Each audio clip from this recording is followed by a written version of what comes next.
Not for this song. Huh? Not for this This one? song. Season by season, hear the waves in all of His perfect ways. All I need, Thy hand will provide. He's always been faithful to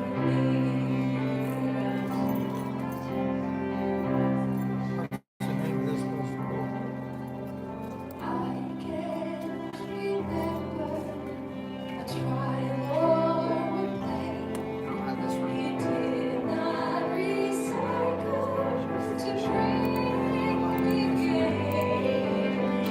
I can't remember one single regret in serving God only and trusting His hand. I don't have this one.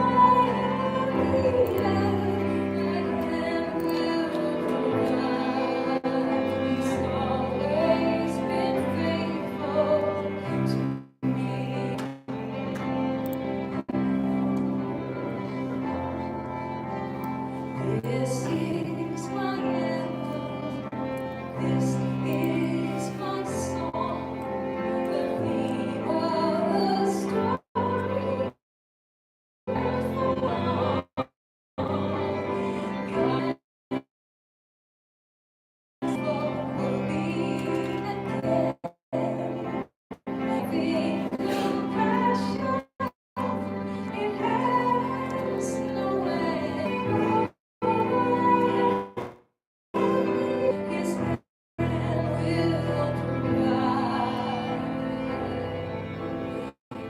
He's been faithful.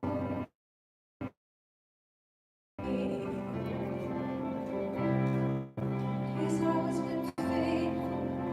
He's always been faithful.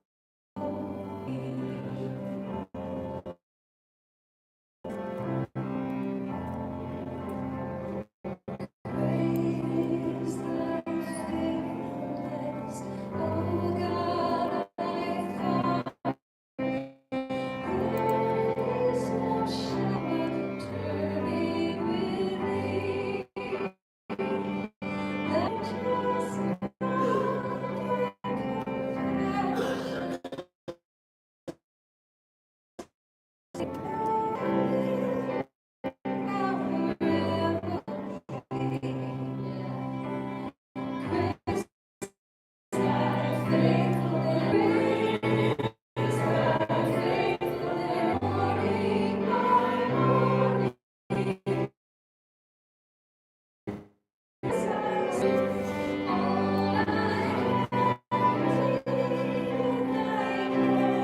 Not this one right here.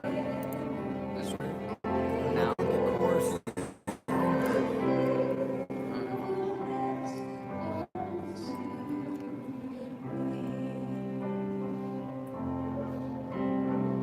She's not going to sing anything but the choruses.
salvation, whole salvation.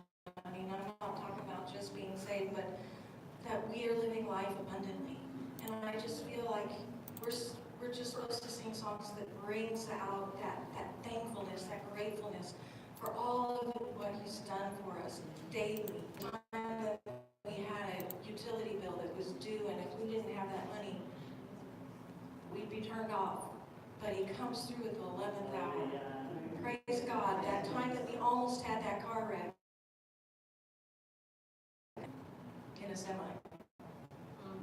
And it's just like, car just passed right through. God is so good, and I just feel like tonight we're just supposed to revere Him for His power in our lives and His faithfulness in our lives.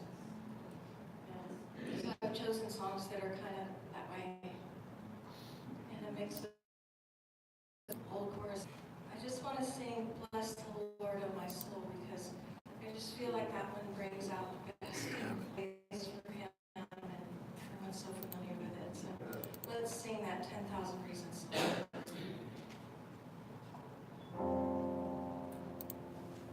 Bless the Lord, my soul, oh my soul, worship His holy name.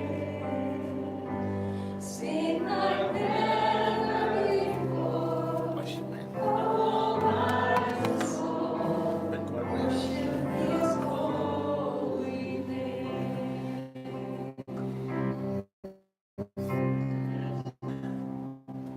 The sun comes, the new day dawns. It's time to sing your song again. Whatever may pass and whatever was before me, let me be singing when the evening comes.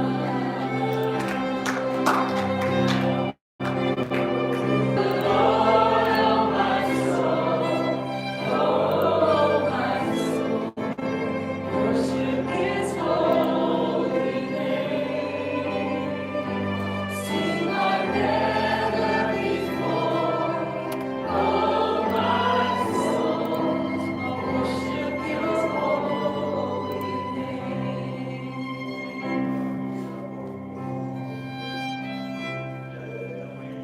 Just think about the Psalms 103 from where that comes from. It's so much packed into this, and understand that it's in the old covenant. And we have a better covenant with better promises. Amen? It says, bless the Lord, O my soul, and forget none of His benefits. Oh, the Lord said, bless it. I just lost it all of a sudden.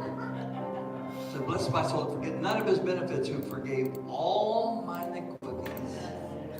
You understand what iniquities mean? It means when I went off in my own direction and did my own thing. And God says He forgave all my iniquities, my diseases. He delivered my life from destruction.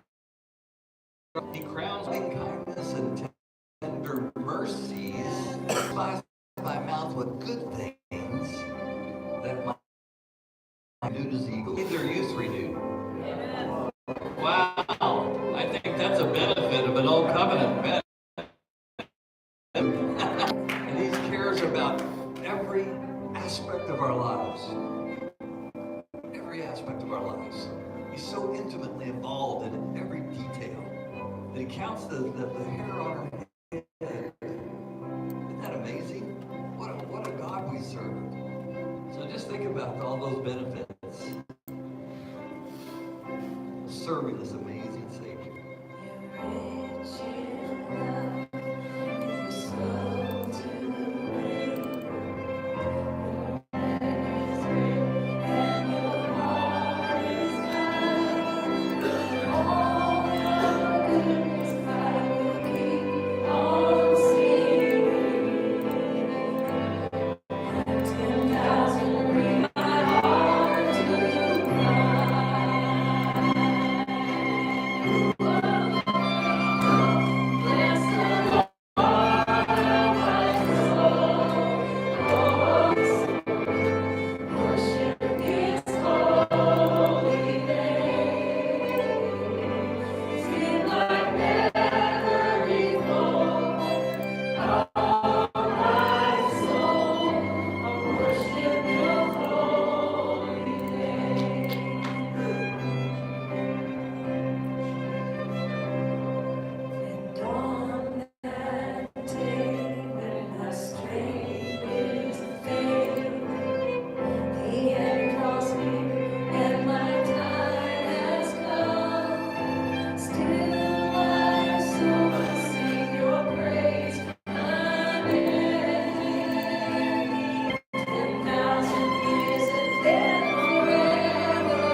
Your name is like honey on my lips.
Nothing else.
It's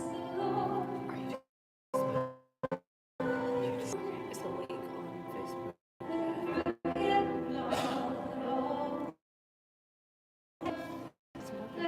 information that way. But it's okay. It's just, it's hard for me to remember. That's good. Here is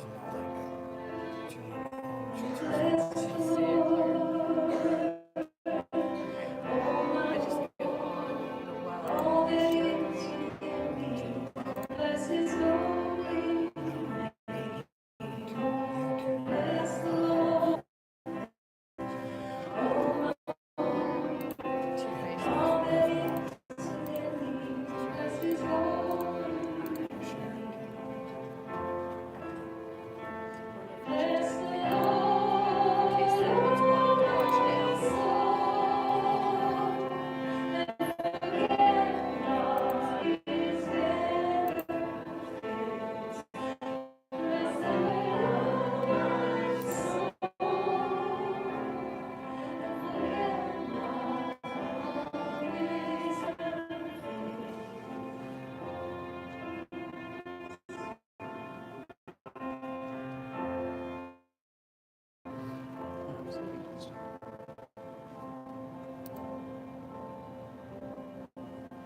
Lord, we bless your name tonight.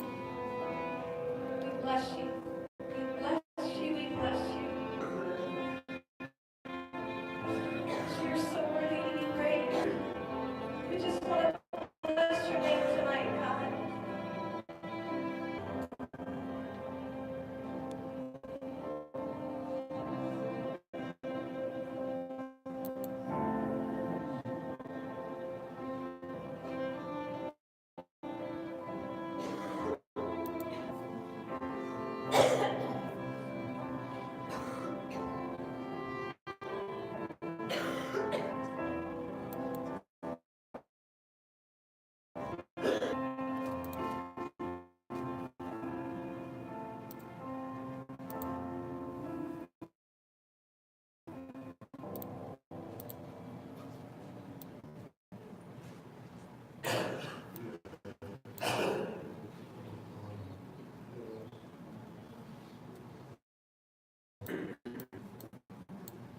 Wonderful presence, Lord.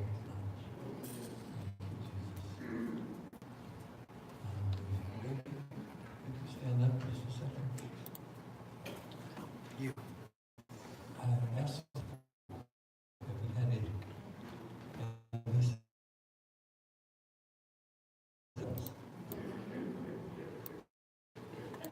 Now, Steve, know what that program is.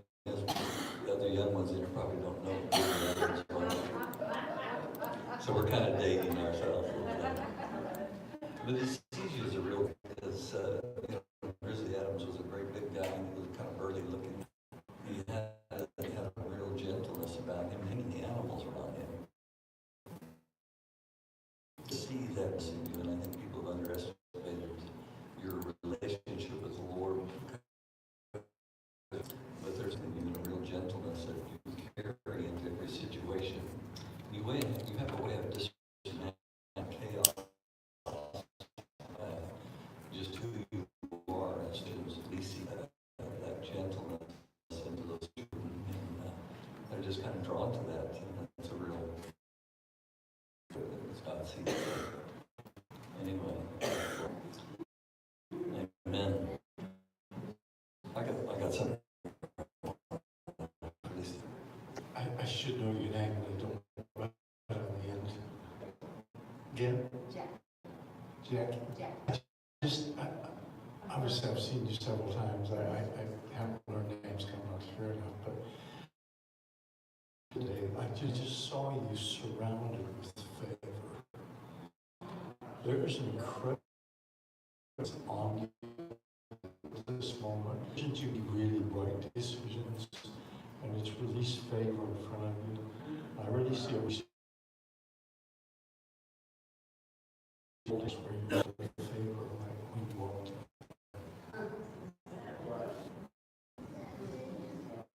Thank you.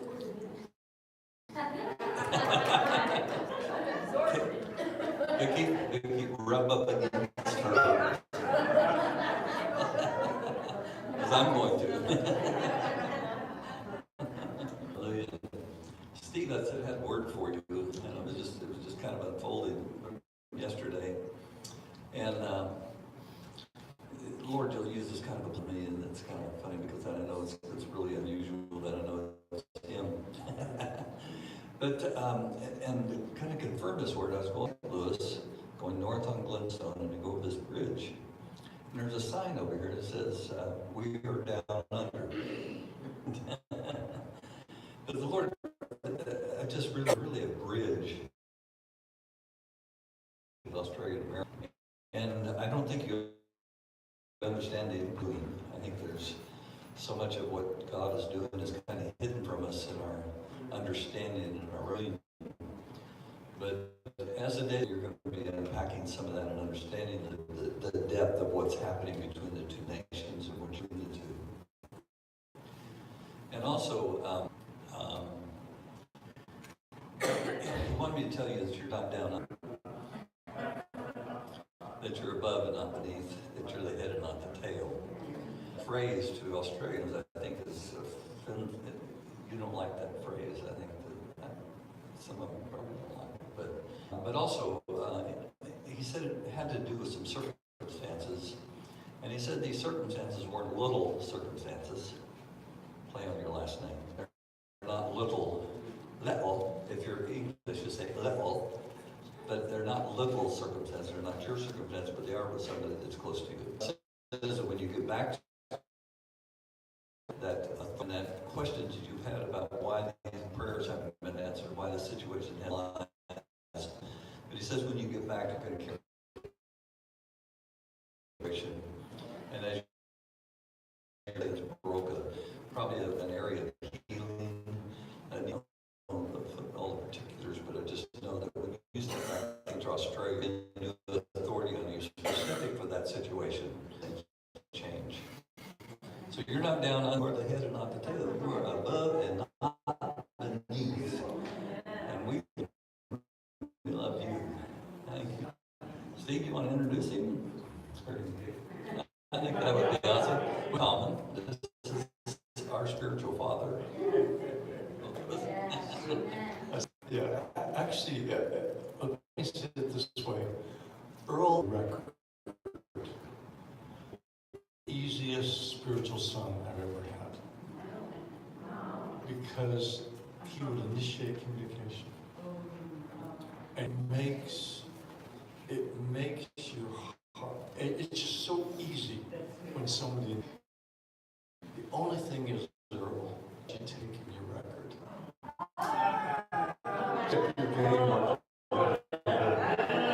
Because Steve is literally the best in the ever had as a spiritual son. So, oh my goodness, that's good. I'm so sorry, guys. My names don't log like they're supposed to. Mike. I just wouldn't come.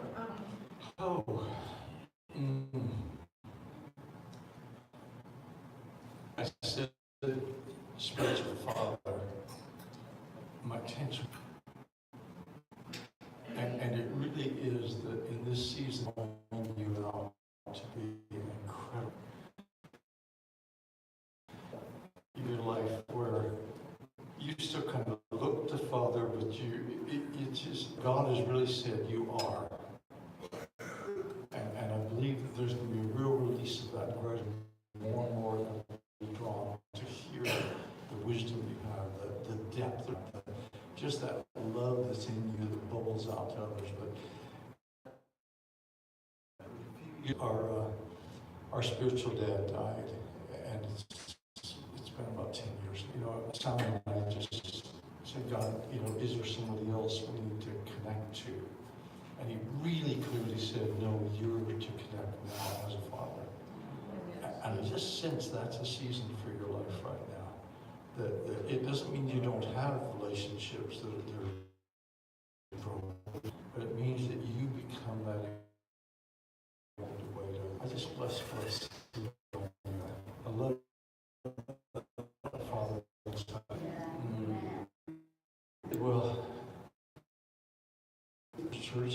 Sonia Pastor Church in Warragul, Australia. Just love him. Also a baker. He bakes lots of good bread, really, really good bread. So he basically does whatever it takes to go on the trips God tells him to go. And that's basically the life. Anyway, Steve is just a great spiritual son. His wife was with us on this. She just got wrecked. Oh my goodness. There was so much alive. Steve says she's changed now. She's not home. So, yeah, just very, very cool. So, anyway, you want to enjoy.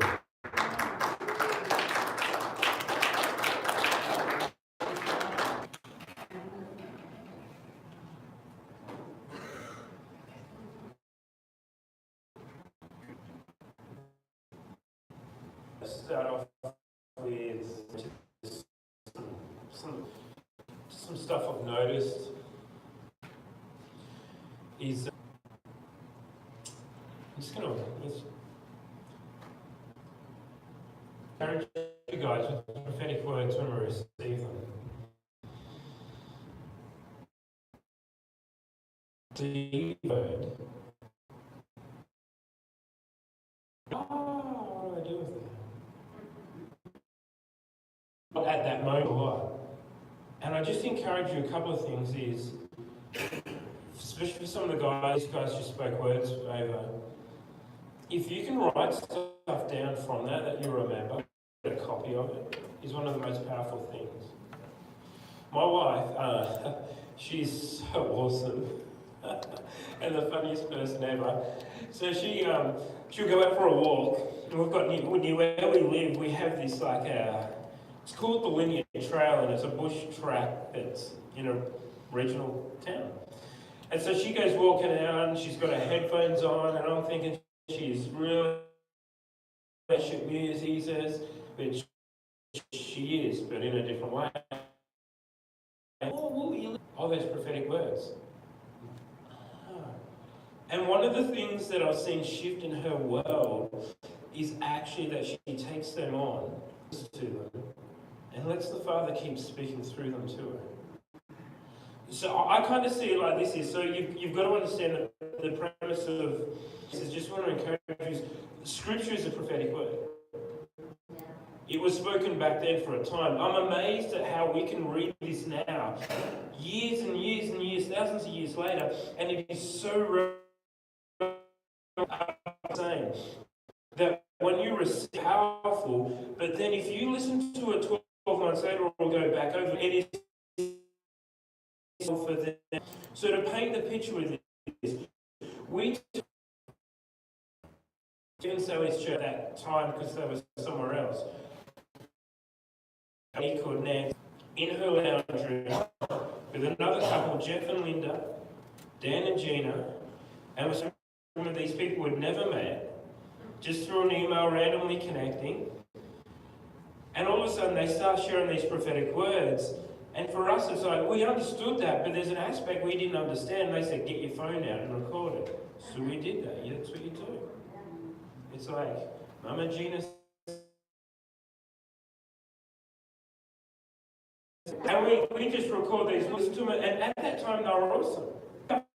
4 years ago, my wife said half of the stuff has come through. The other, we can see it coming. For 4 years, that word has kept something in our spirit that's connected us with the Father in powerful ways. For us, it also connects us to the people that have spoken. There's something powerful in it. I went back another throwing these out just to share to you. So Dan and Gina have a son called Mike. I turned up, it would have been 6 turned up, I was at Day Spring, went up into the offices, walk in, and there is me, said a word over me that was pretty quick, said something, and then just kind of disappeared. I love Mike, he's strong. I sat down with him last August and I said to him, do you remember that word that you spoke over us? And it was just really short and stuff. And I said, well, you get bolder once you get to know them.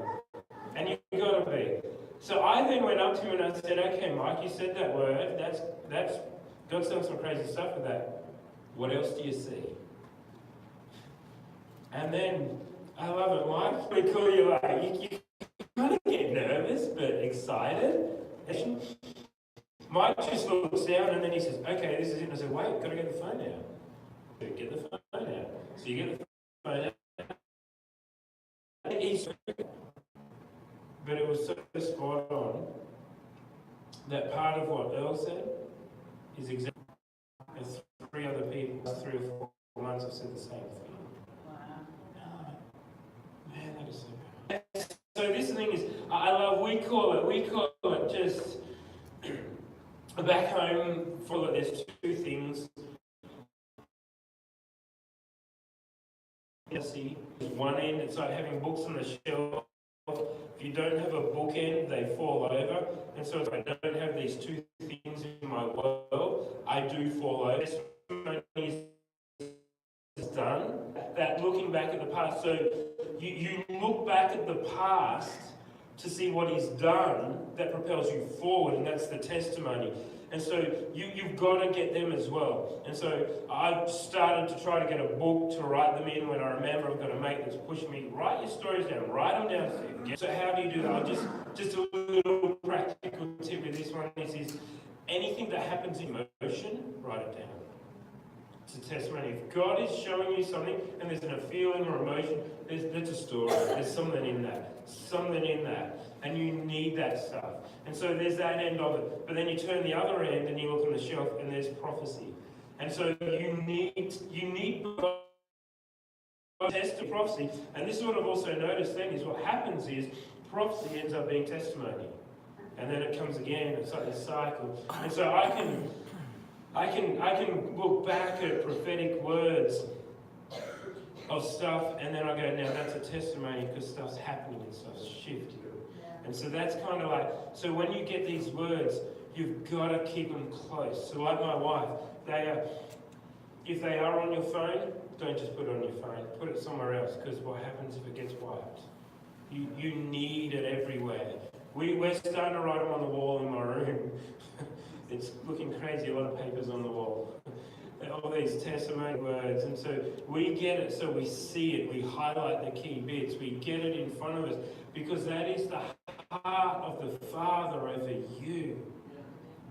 It is what the Father sees, and there is moments that I don't see myself the way the Father does, but I need to, and I can't just ring someone at 4 in the morning when I'm petrified going to work, but I can call up that prophetic word and listen to it.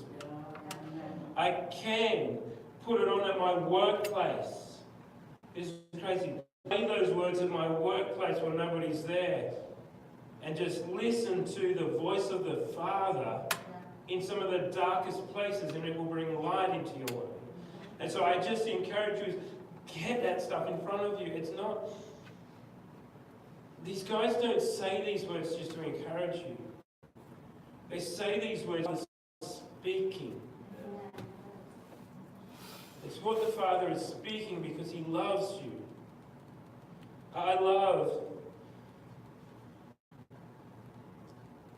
the way it was that, how is it that there can be so many different words over one person? Oh, because that's how much, and He thinks of you so much. I think if I comprehend the amount of thinks of me, it would blow my mind. Absolutely blow my mind. Just this passage that I really just feel to read, and just, I love Psalm 27. You know the funniest thing, here you go, I guess I had to get, I lost my Bible in a trailer and driving down the street, and it just went. A friend said they saw a book in the middle of the road that looked like a Bible. I don't know what. So I had to get a new Bible. The crazy thing with that is, stuff you've underlined in the old one is gone. And I'm like, no! And then I realised, yeah, new revelation. It's just, So it's okay, get a new revelation. And then I started underlining in red and blue, and then I'm like, I'm getting a lot of red and blue, I need another colour. So now I've got green for the product of my life, so I'm starting to highlight in green. And when I see green, so when I feel blue, I'm going to read the green. Underlining green, because that's the promises that the Father's saying to me. So, I don't know, it's just fun. We have crazy fun back home. Psalm 27, yep, 20. This is what we hold on to.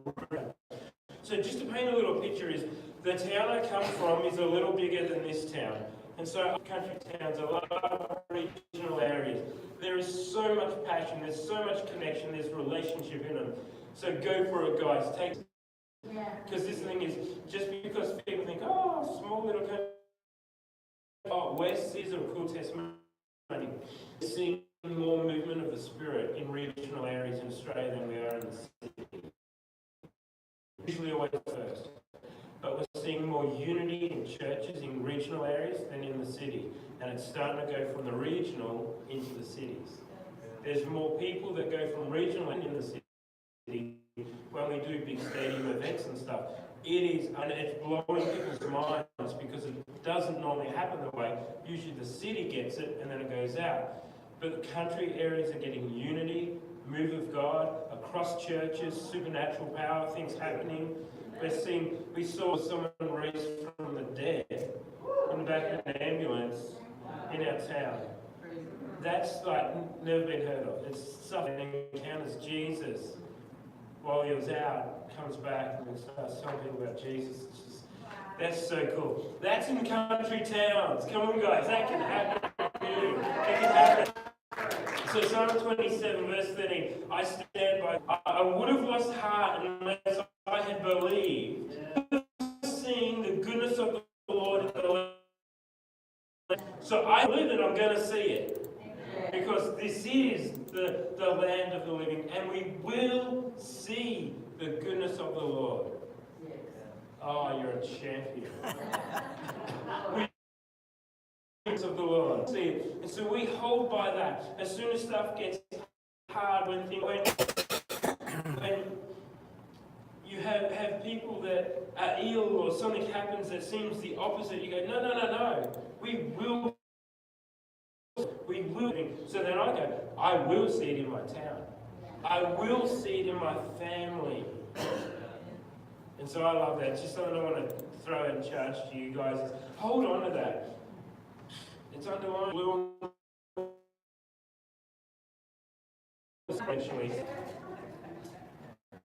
I just want to kick off on a share tonight and something in this, and let's just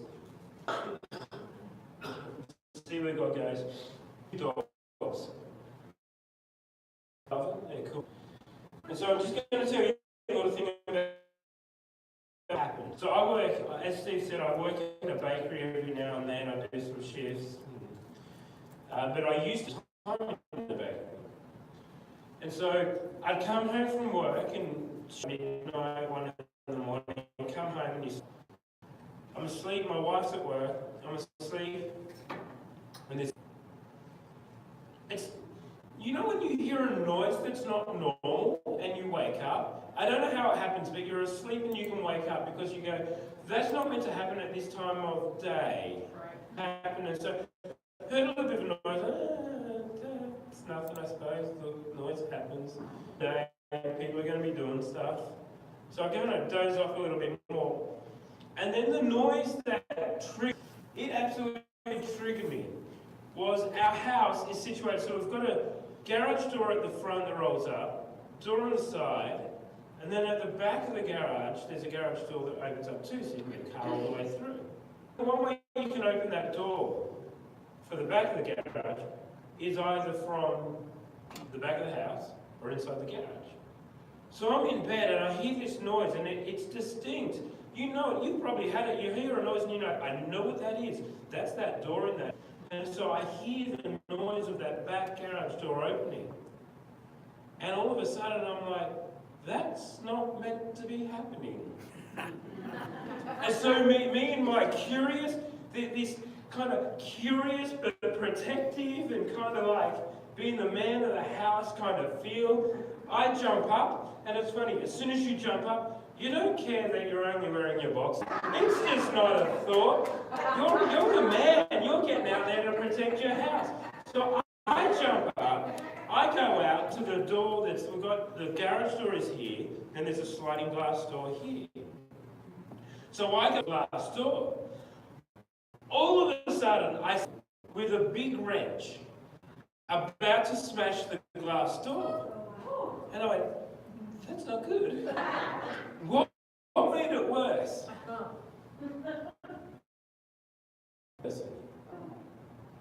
What made it even worse is what my dogs were doing. I thought I'd train my dogs to get. I thought that they would actually be chewing on the guy's to the back, hold him down until I could come and look like a hero. But instead, my dogs are sitting there looking at him, expecting. So I open the sliding door, and you kind of like, in these moments, you're kind of like stuck between, okay, who do I tell off, the dogs or the guy? Because both of these situations are not good. What I do is I look at the guy, and I knew his name because we helped him over a year ago. He was a guy living, I have no idea how he found out where we lived, but it's amazing when you find out when you can. I just opened it and I said, Thomas, go back the way you came, put that wrench back, and I'll talk to you out the front. I said that, but then I closed the door. He did. Opened the garage door again, put the wrench down, closed the garage door, thank you, went back out the front and he was waiting for me, so I went out. And so through that I ended up hanging with him a bit and helping him out. Tell my wife, as soon as she gets home, first question she asks is, what were the dogs? As if they're meant to guard the property, now we know they don't. And I said, they're just licking him. They're meant to be man's best. They're meant to be this animal that is so loyal. My dogs aren't loyal.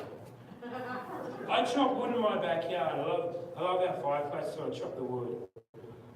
And I'm trying dogs to come up and sit next to me because they like to be with me. They're like dangerous. Because the wood, as soon as you split it, I love the sound of the splitting of the wood. It's like this is how sad I am. I'm sorry, but I love it that much that I record it. And keep listening to it. Showing my friends, this is so good. You've got to hear it, and you've got to hear it in slow motion. So my dog's sitting there, and I thought they were there because they want to be with me. Until I was waiting for the piece of wood to fall off, to grab it, to run up the backyard with it and hide it. And so I chase them. I do find it a week later when I'm mowing the lawn and I run hairs everywhere. So I'm thinking these dogs are just not the most loyal thing. They're not loyal to me at all. And so a little while ago I'm reading my Bible and this to me. In 1 Kings 11:4, I started to read this. 46 years old.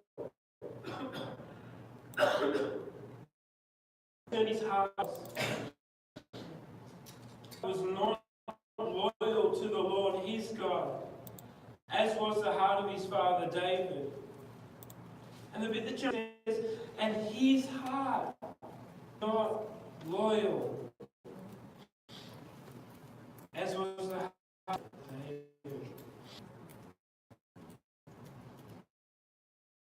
We see this, David actually gives Solomon, when like all fathers are going to do it. Just give instructions to their sons so that they can carry on advice. It's not my dad. He told me when I wanted to move to Melbourne with him, and with Mum, they were moving down. Last time I said I wanted to move with them, as long as you get a job.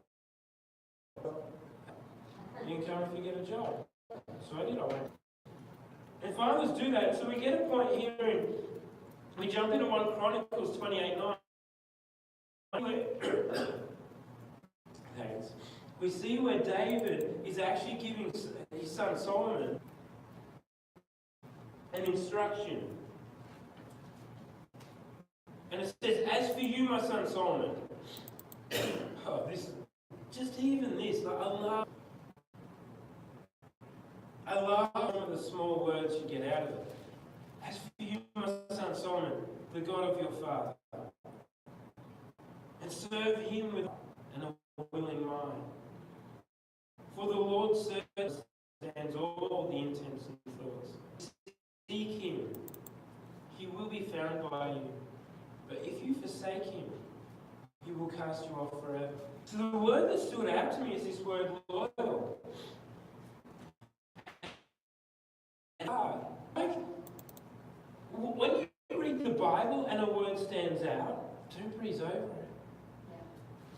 The picture I get is it's almost it's inviting you to jump in to that word. My wife just does the simple thing of getting an English dictionary. So I have an English dictionary handy. And that's where she starts, is looking at what the word actually means. And it opens up so much. You don't have to know the Greek and all that. Sometimes that's just the first port of call. Some of the stuff she brings out of it is... I want to know a couple of other versions. What's a loyal heart? It actually uses this word, wholehearted devotion.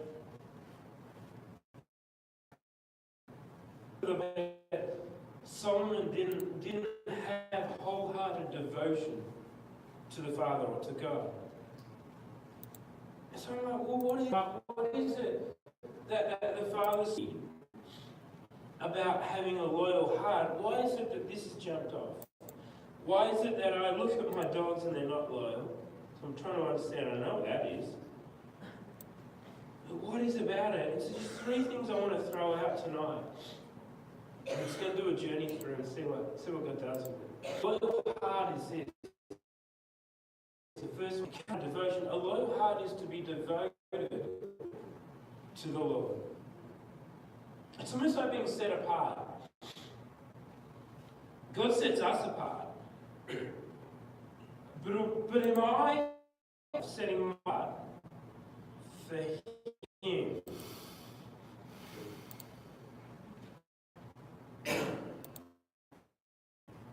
Where I live and where I've grown to the Bible Belt.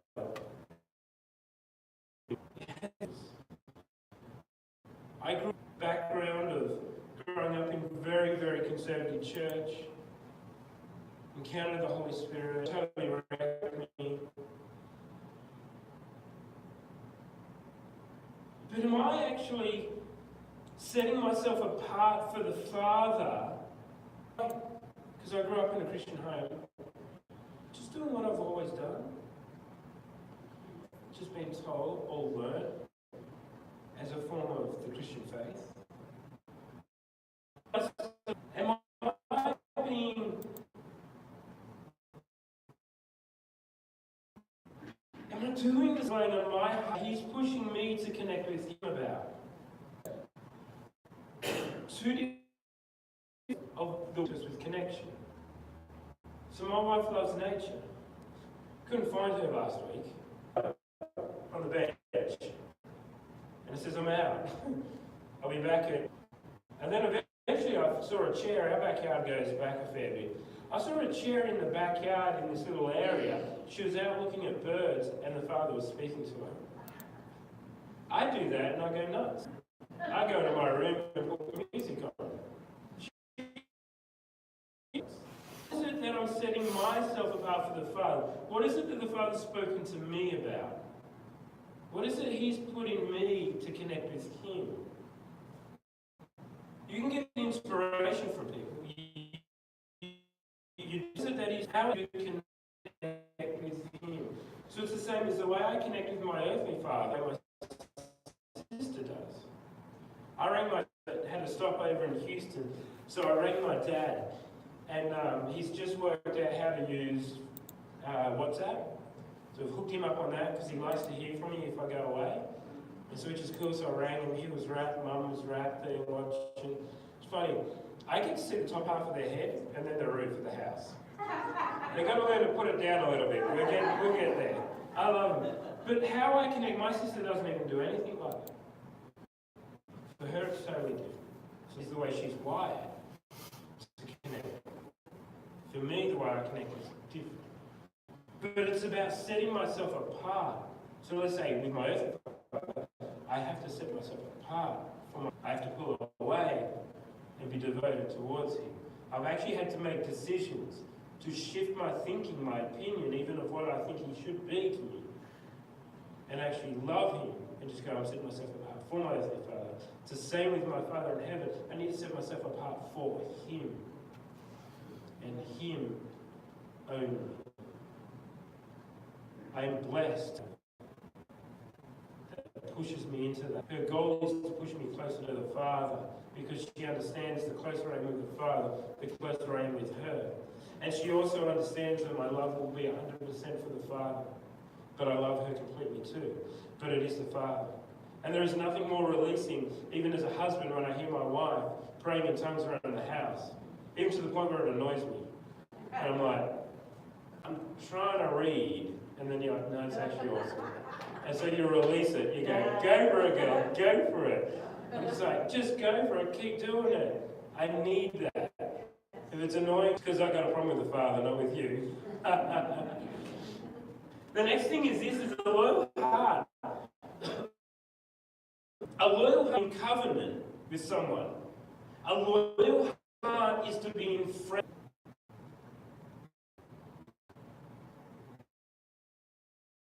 See this? When we look at this, it's talking about Solomon, and then it's talking about David. And it's talking about how Solomon didn't have a loyal heart like his father had a loyal heart. So I come back down to this and I look at it and I go, but he mistakes. But he's still being the one compared to is having a loyal heart. So having a loyal heart, and this will rock your boat, having a loyal heart is not about, because you can still make mistakes because the Father forgives. There was a difference between Solomon, there was a difference between David. David was a man of friendship with God. David was a man of covenant and connection with God. So that when he did make a mistake, he then knew he did and acted on it. So this thing is, when I know it when I've blown it with my wife. I know when I've said something I shouldn't say. Because I'm in covenant connection.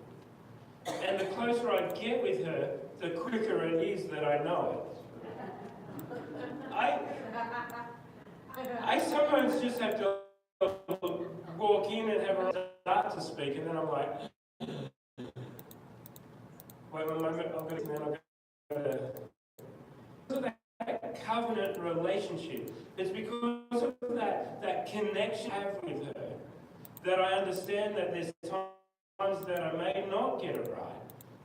And that's okay, but what's not okay is then walking away, because covenant, you want to lean in. You want to lean into that, and that's what David's heart does. I love this verse is awesome. I'm really loving this at the moment. It says here, so this is how Jesus, this is covenant. John 15:15, it says, no longer do I call you servants, for a servant does not know what his master is doing.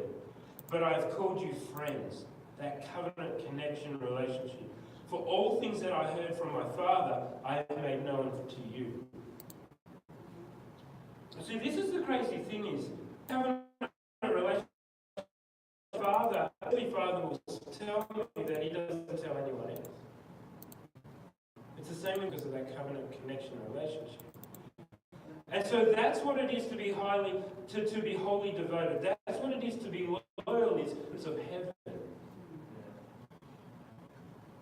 To actually know, not just know the voice of the Father, but actually know His secrets of what He's saying. Because He wants to share them. It's not that you've got to understand this, is it's not that the Father wants, so if you're not hearing Him, it's not because He wants to hold them back.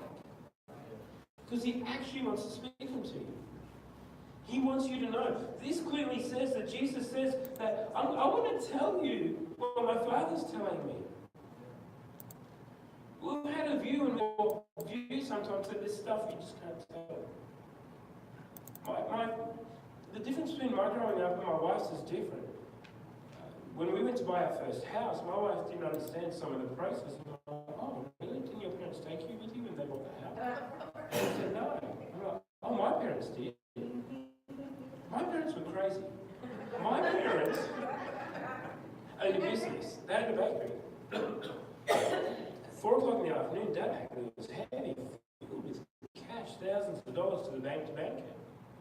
I'm only 9 or 10 years old.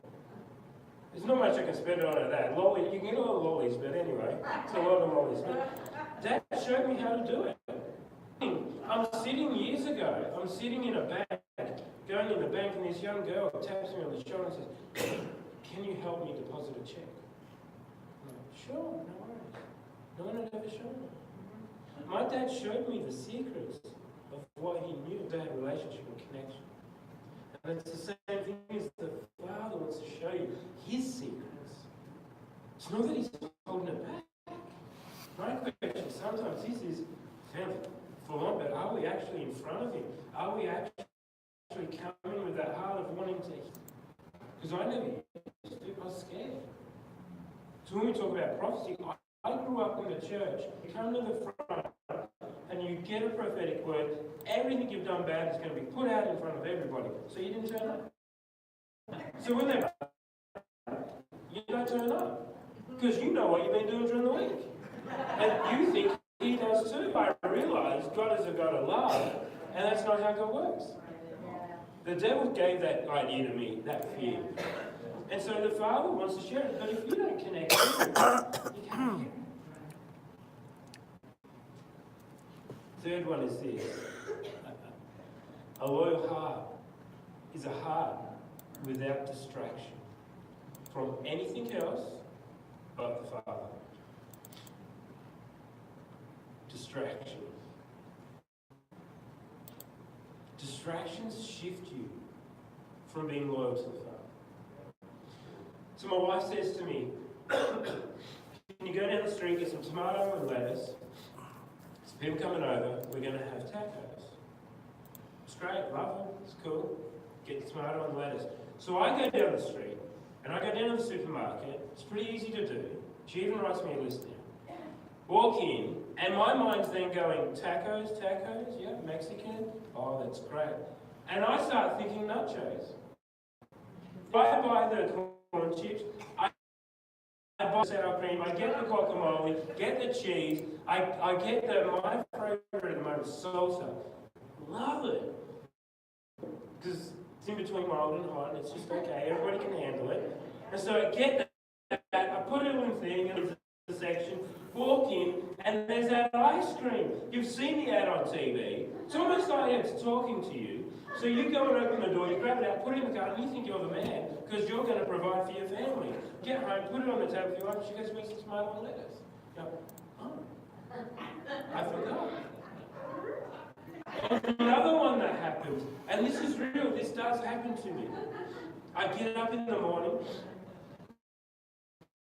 at home, it goes out, in place of say Stephen Sally's, and it's kind of a little bit short compared to normal. So I don't have my normal room. I get up and you could set your watch, and you could, from where I'm walking and what I do, I get up in the morning, go to the kettle and go to the bathroom, get changed, get a coffee, walk, then sit down and worship, see the presents. You walk into the room and you're kind of like, okay, I sit down and all of a sudden you look at your phone, and for me I get these notifications either from I'm a supporter of a football club and it's in England, and so what happens in the middle of the night they've been playing and a notification comes up about the team and you go, oh, is that who's playing in the game today? You look at it and then you go, oh, that's cool, let me just go on Facebook and see what they're putting on there. So you go on Facebook and you're looking on there and then you're like, oh cool, that's good. And then the little red dots on the bottom with my emails, and it's going like, oh, 3, I've got 3 emails, I'll just check those ones out. So you open up the emails on your phone and you look at it, and then you go, oh, that one, and I need to reply to that one, I need to get back to that one. Before you know what, an hour's gone, and you're like, oh, geez, I've got to get ready for work. So then you go and get ready for work, and then you're in the kitchen, getting your breakfast and stuff, and you're like, how did that happen? You walk around, And it's a valid question. See, this thing is, it is totally valid because you go, how did that happen? Because I didn't plan that. I planned to go in and encounter the presence. Instead, I encountered my phone. And I got distracted. How did that happen? So if that just happens with those things, how does it happen then? Sometimes it's stuff that distracts us from our heart being connected and loyal to the Father.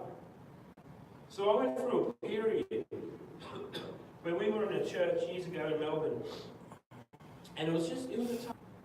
And I started to get distracted by thoughts of maybe I could go and do other things. And so I'd get the local paper and look for other jobs.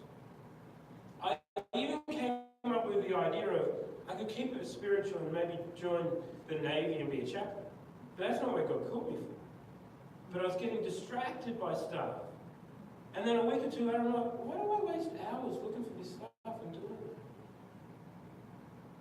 Where is my heart with the Father? This is the hardest thing. It's not about where my heart is with my ministry at all. It's first is, where's my heart with the Father? Because sometimes we look at that scenario, you could look and go, I just need the children. Oh, that can be a distraction too. Ever had it where you've got up and asked to do something in church and you're in presence to teach? Yeah, done that.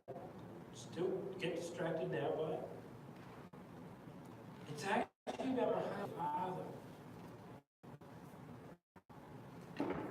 This thing is, did you know what you give your time to is what you give your attention to is what you end up following.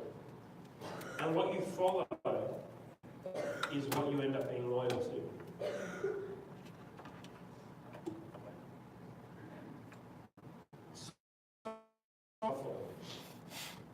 He actually started off well with the Father. I love the way he says, he could have had anything. The Father says, ask for anything. And he doesn't ask for riches, he asks for wisdom. And the Father says to him, well, because you've asked for that, I will give you riches. We started well, but then he got distracted. He got distracted by stuff because he went on a mission to do stuff, and instead of doing what the Father was saying, he got distracted and made treaties that ended up. So when we read that passage at the end of his life, it's actually about all the things that he got distracted with. But God's story of Israel, they're up and down because they start well, they come on, and then all of a sudden they go into a land and take it over. Instead of taking it over, they actually get distracted by, well, that's pretty good, let's keep that for us. But don't realize that they're part of the Father. But the Father's saying being set apart. So we read the commandments in the Old Testament. That was to actually warn them when you go in, set yourself up well so you don't get distracted. There are some of the things that are bizarre, some of those commandments.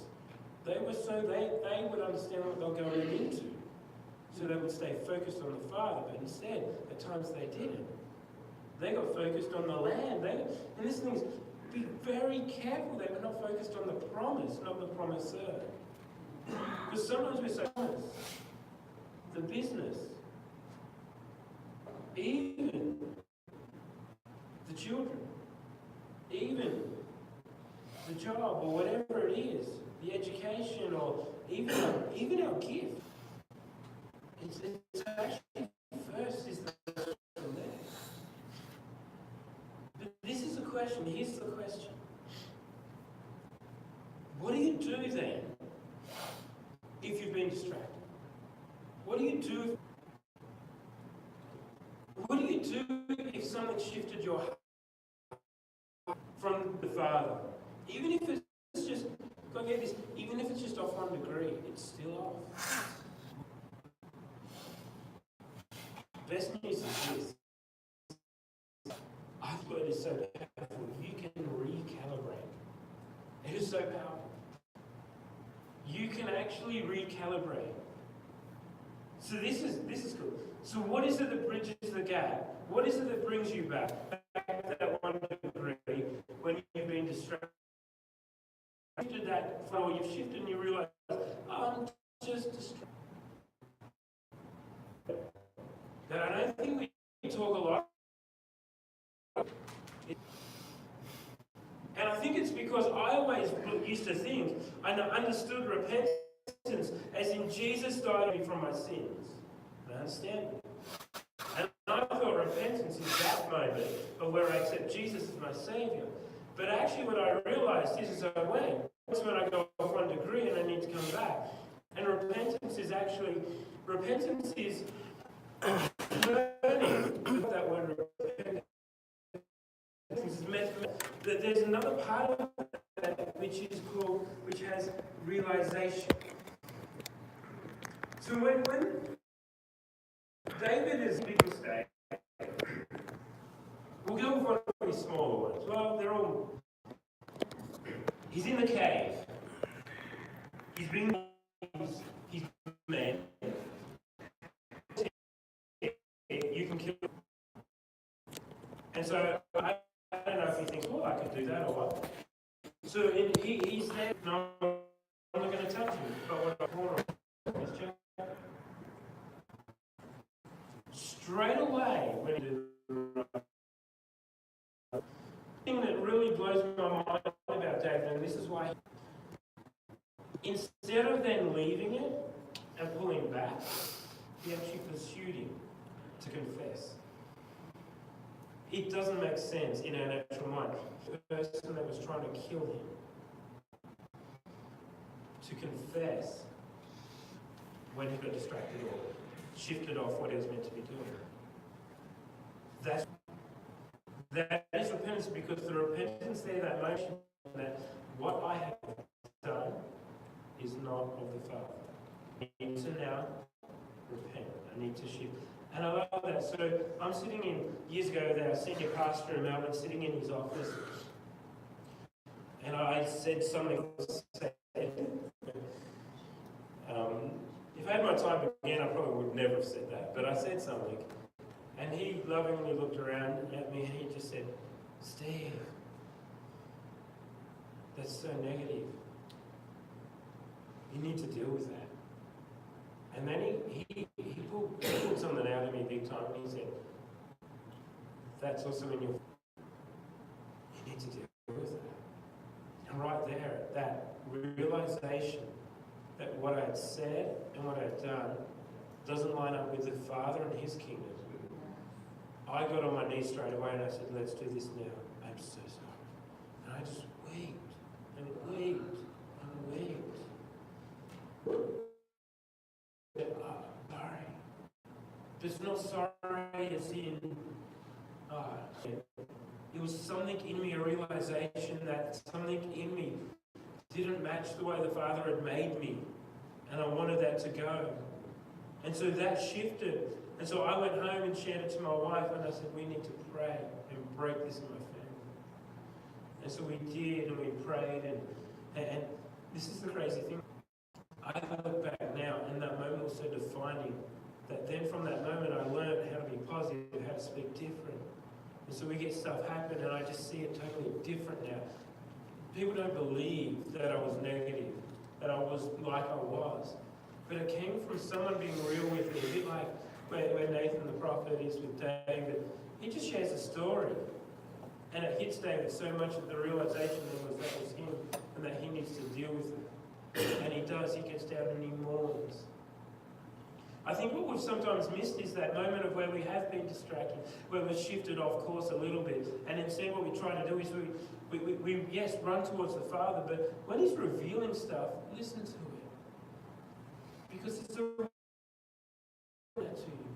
The Father's going to show you stuff in your world that doesn't match and doesn't match the way He's made you. You've got to understand there's an enemy that's selling you lies and wants to plant that.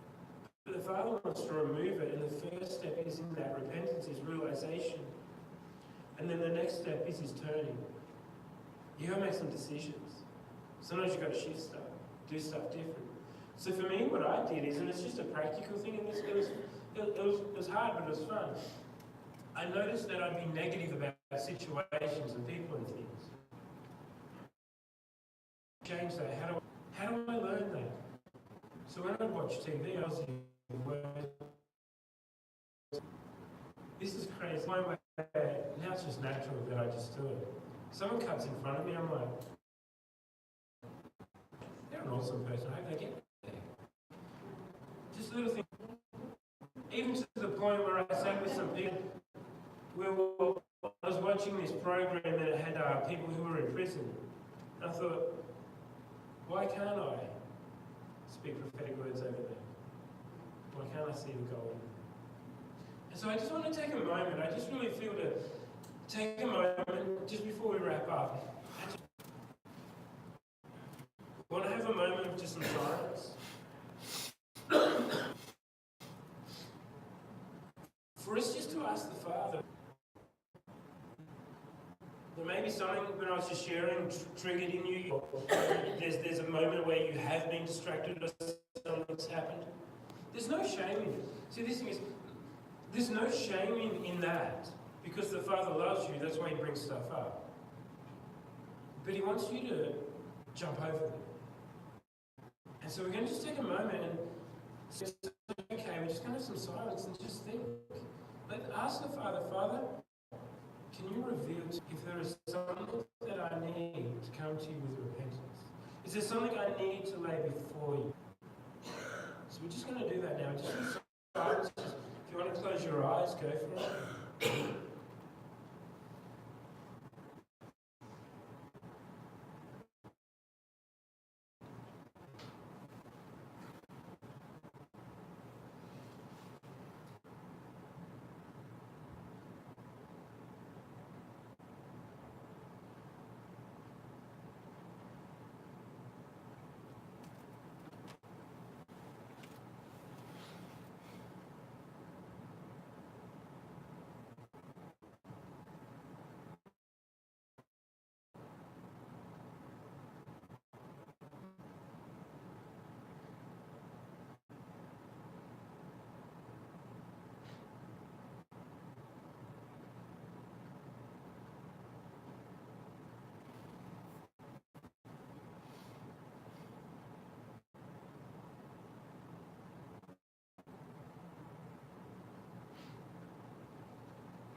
Just as you're there in that moment, this verse, Romans 2:4, talks about how the kindness of the thing is to repent.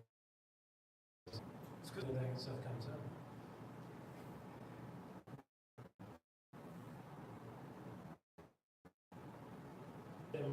Saying godly sorrow produces repentance. That's what David had. It's when the Holy Spirit had hit him.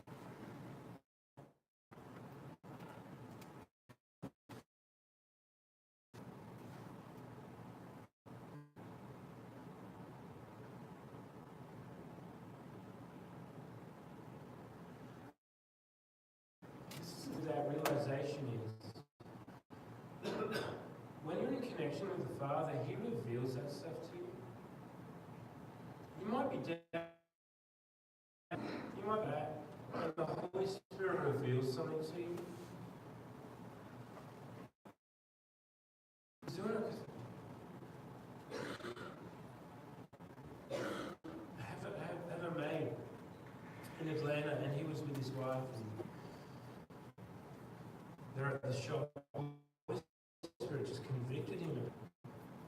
He's just there in the shops. He went up to his wife, apologized, and just dealt with God. And I just love this guy's heart. Just Father.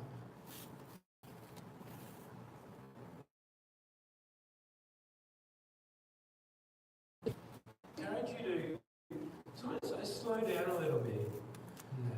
Give the Father time. So as He brings stuff up, He brings it up, bless it, and give it takes. He's the Father of second chances. I encourage you with it. I'm going to pray in a moment. Is another really powerful the word confession.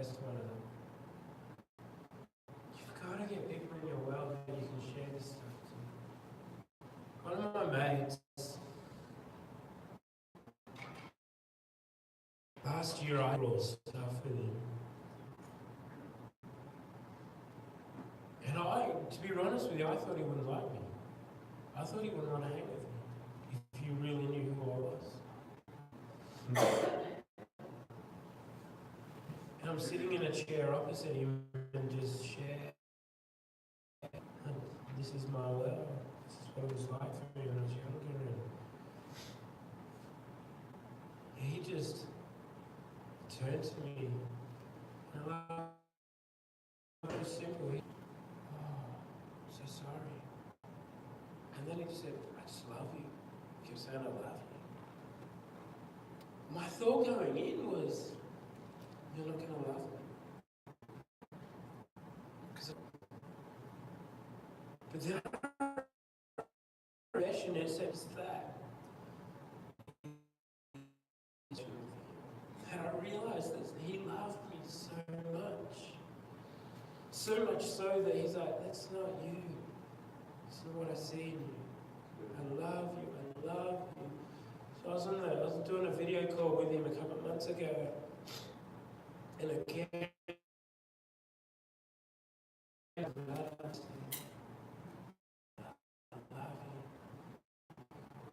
And then another time he sent me a text on me, I love you. And I'm like, oh man, this is just amazing. And so you find people you can connect heart to heart with. You can share this stuff. There's just something in there that's really powerful. We're not made to do this alone. I love Papa Steve says that one of his books is in there. His second book talks about it, and is like Incomplete by Design is the book, and it says in there, we're not made to be alone. It's not true. We're meant to be together. So I'm going to pray. Father God, we just, tonight, God, there's things that may have come up. There's stuff that from that, if those things have come up, Lord, we just lay them as a fact before you, Lord.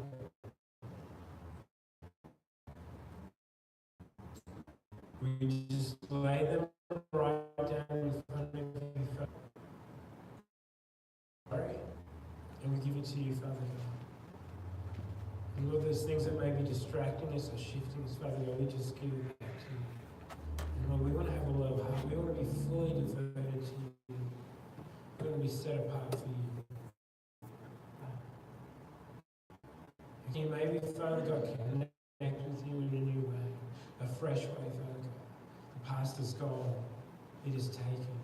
And it was nailed to the cross. That as we confess it, it is gone. We thank you for that power. Jesus. Thank you. Quick one is, if there's someone here that, just the word that kept coming to me was living in guilt.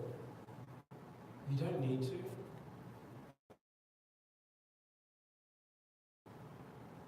The stuff that might have happened to you, it wasn't your fault. You don't have to live in the guilt of that. Father takes. Well, we heard this morning that Jesus on that cross was totally beaten and bashed beyond comprehension stuff for us to take it. So he was beaten beyond comprehension, so no one knew that even he was like a man, so that stuff that we think we can see now can be taken. There's no comprehension of that anymore. It's gone. It's gone with Jesus. And so if that's you, just give it to him. You deal with that anymore. It's gone. I speak over that guilt and I command Jesus. And any lies that you're being fed, I just feel any lies that you're being fed by the devil, that we command them, Father God, to go and leave in the name of Jesus. But right now, Father God, we speak the truth of heaven into you. The truth of heaven is that you're strong. Truth of heaven is that you're in the right time there, and that he's called you there, and that he's actually put purpose in your world and in your life. And he has got so much that too and to stop it. So he's feeding you the lies. And so believe what the Father's saying. And speak out loud what the Father is saying. Even if we do it at home, our neighbours must think we're crazy. It's like we will down the hallway and just go, no. and it shifts something in the heavens. If I get a thought that the enemy's telling me something, I'm like, no, and it changes something. So do that. You can bless, God bless you guys.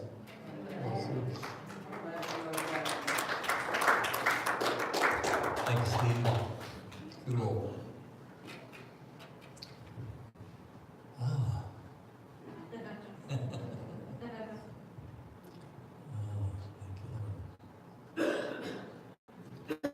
Anybody got anything? Anybody else in here?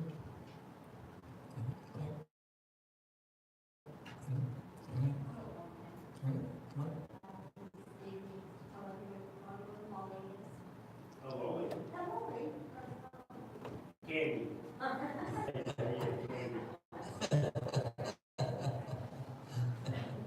Steve, you got anything else? Next week, Angie Dart will be doing worship, and we have Joy Hay, who is the president. What's her title? Director of the School of Supernatural Ministry. So don't miss that. She's amazing, and a good little gal that does worship up here occasionally. Having her back. Be blessed, Lord. Lord, we just ask your protection, Father, that we allow this word to so settle into our spirits. And we'll just see you all later. Love you. Don't you appreciate the girls up here doing the flags and dancing? I mean, every time I see them up here, I just see the presence of God upon them, and it's it is cool. It's cool. Be blessed. See you next week.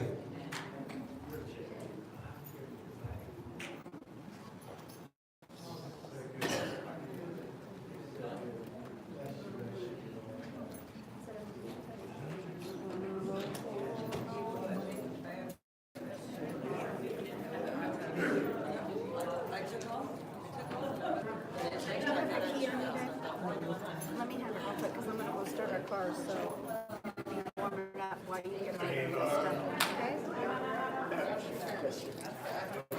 Thank you, baby. Oh, goodness.